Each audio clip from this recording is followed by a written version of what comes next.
Hello there, everybody. How are we doing today? Thank you for those of you that answered. Rhetorical questions are not normally a good idea during a presentation. So up front, excellent.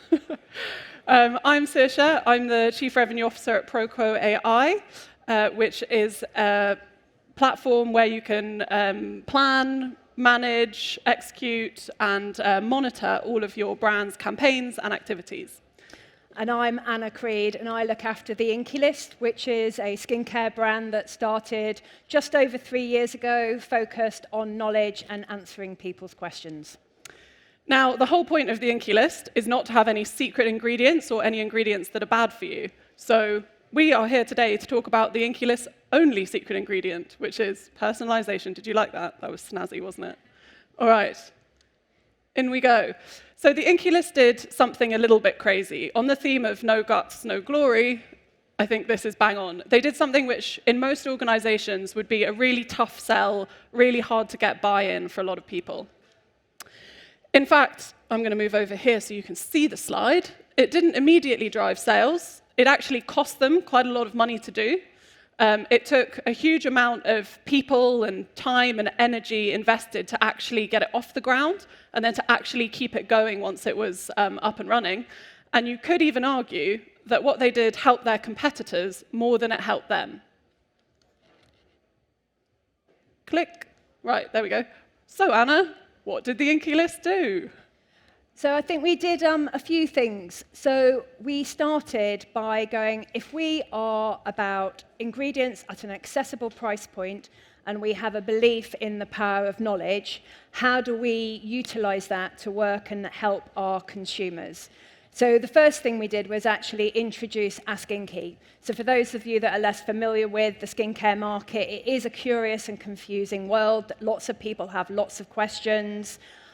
We therefore wanted to be able to answer those in real time. So we introduced a service that is 24/7, 364 days a year. Yes, I give them Christmas Day off, how generous.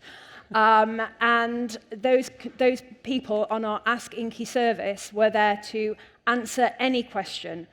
And they are not targeted on sales. They can answer questions and give advice on products that are not our own. So you can see already the challenge of the sell-in there. That then led to us bringing in the recipe builder, which for those people that didn't want to talk to people, they could actually go online and we could utilize questions to help serve them up with what is the right recipe for them. And that led us then to creating something called Inkey, which is bringing all of that information together to help us make better decisions. And so far, as a result of this service, we have spoken to over 650,000 people. We have built over 2.5 million recipes. So a leap, but a leap that actually then gained traction with our consumers. I think what I love about it the most is actually just the confidence that if you help your customers and if you actually just deliver them value, they will help you as well. They'll come back, they'll spend more often, they'll spend more, they'll become brand advocates. So I just love that this is almost like we're just going to give to you, and we know that one day it will come back to us, but it feels so generous and so understanding of the customers. Should we look at the results? Stop asking hypothetical questions. Yes, we will.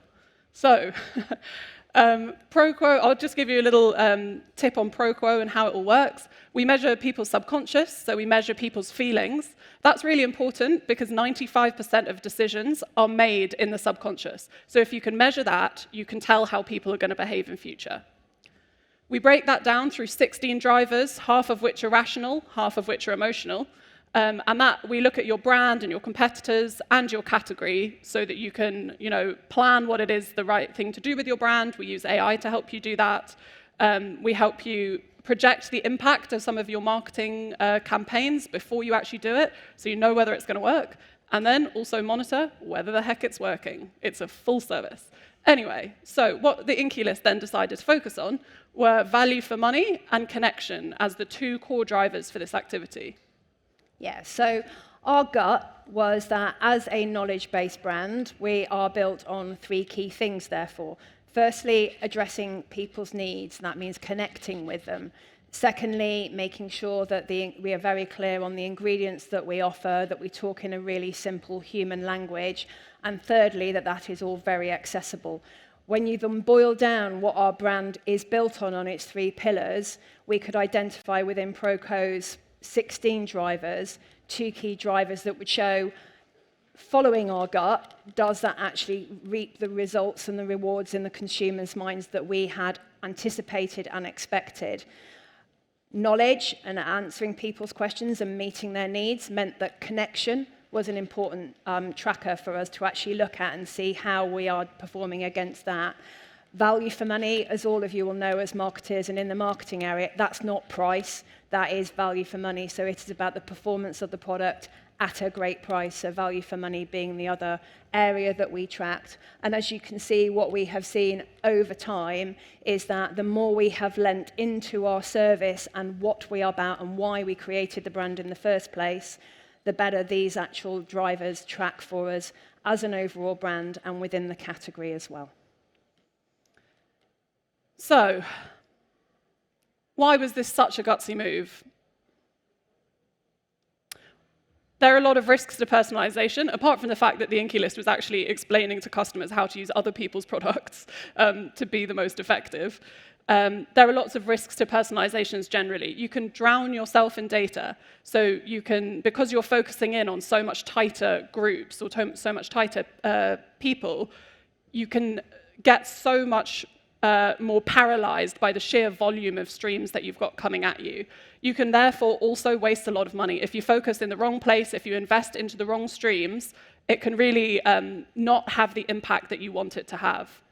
And I think we've all suffered this one at one point or another. Personalization can really creep people out. It can make people feel really, really weird. So unless you're going out with the right message, the right kind of creative, the right idea, you're at risk of making people feel pretty weird. The benefit, though, is that personalization is really sort of a demonstration of extreme empathy. Because in order to do personalization well, you really have to understand who your customer is, what they want. And not only do you have to understand all of that and put yourself in their shoes, you then actually care enough that you've gone away and done something about it. And you've come back and said, look, guys, this is just for you. And I think there's no more sort of extreme form of empathy than that. So I think that's why this Inkey list, Ask Inkey, is really an empathetic move, which then drives that connection and value for money that Anna mentioned. It's half of that kind of like social exchange. It's all about relationships, really. Building that relationship with your customer, building that trust is the whole reason that people have relationships with brands. If you don't understand them and if you're not able to give them what they want, why should they care about your brand? Like, why should they, I'm not going to swear, but why should they care? So anyway, over to you, Anna. How can we all nail personalization? So I think what you just talked about, Searsha, is really important. You know, personalization is that amazing connection and the empathy that you can show. And I think what we found was that, firstly, understanding the category drivers. What does the consumer expect from the category? Understanding the sweet spots across these rational and emotional drivers really kind of sets the landscape for you. Then you need to lay on top of that, what is your superpower? You know, we've talked about from an Inkey list point of view, that is about connection, it is about value for money, it is about empathy. So therefore, kind of we looked at it and kind of went, right, this is what the category is, this is what we want to be about. How do we then lean into that more? Because actually by being more of ourselves with the consumer, we will create a stronger connection, and connection for us equals that personalization, because if we're connecting, it's because we've met their needs, and if we've met their needs, we've made it personal to them. So for me, that is one of the first things to do, is kind of just go right from a category into your brand, lean on your superpower, because it's leaning on your superpower that will enable you, from our perspective and our experience, to really scale it up. Personalization, I know, often gets muddled up with engraving and kind of doing a new color, and all of that they're great limited edition moments, personalization, if it's baked into your brand and kind of builds through what consumers are wanting, and you're constantly addressing that need, keeping that as your line sight, and then going, right, what do they need now? How do we pivot for that? Don't change the what, just change how you're doing it. That then makes it incredibly scalable. It's not an easy thing to sell in though, right? I mean, we all know that taking those leaps is a really big challenge. I'm lucky, I work for an entrepreneurial business, and one of our values is we start with yes. So that is a great door opener when you're going, may sound odd, but I think we ought to, if this is what we're about, set up a service that we pay for this service, the consumer gets it for free, we tell them what they need, and if it's not one of our products and it's a different brand, then that's okay, because that will get us long-term traction. I know that is not an easy sell for a lot of places, but I think what we found was that because it rooted so much to who we are as a brand and what we wanted to drive, keeping that faith, looking for those data points of moment, whether that be the qualitative feedback we got initially, or then you get the repeat purchase, then you get into the tools that you can then start to afford that help kind of support that story. It's building up the layers. It's never one piece of data that will tell you, yes, this is going to work. No, it's not. It is building it up and keeping the faith. Which then brings on to what Searsha was saying earlier about making sure we don't drown in the data. I think being clear on what you're about is really important. And that helps you then focus on which pieces of data matter to you. Then the focus is, how do I keep pivoting? What is it I'm doing? How do I keep shifting? How do I keep shifting to continuously keep driving the same things? It's keeping that laser focus, isn't it? Not getting distracted by everything that's going on, but knowing exactly what you're aiming for. Ironically, is the hard thing about personalization, which is about getting much more focused anyway. So, I'm sure lots of you are wondering, maybe not, we'll see in the questions, what was the scariest thing about this? And what advice would you give someone who was going to try and take a personalization approach in their own marketing? I think, good question. The scary thing is always, at the beginning, it's hard to actually know whether it is going to work or not. MPD, etc. You got your pipe full, you have more confidence because you've been out and talked to a lot of other people about what you are actually going to do. But comes back to what I just said a minute ago. Keep the faith. If it is what your brand is about, keep the faith with that. Don't lose sight of that. Just look at how you can do it and keep changing that rather than what you're wanting to do. For me, it's a hard piece to do. Yeah. But it does pay off in the long run. Stick to your values, stay focused. And long run. We are 3.5 years old. I do recognise that long run is quite short versus some other brands that are out. Hey, it's longer than like 2 months, isn't it? This is true. This is true. Right, so there's 4 things we would like you to do. The first of which is, go and get yourself a skin consultation on the Inkey website. Why not? It's free, it's good for your skin. Just go and have a play with it. It's an excellent way to pass a few minutes, and you'll learn something, I'm sure. The second thing for me would be, go talk to ProQuo. I come from kind of working on a number of different industries, had much bigger budgets than I do have now, but one of the biggest challenges within the world of data is sales data, all of those types of things, quite easy. The quantitative stuff, easy to get hold of.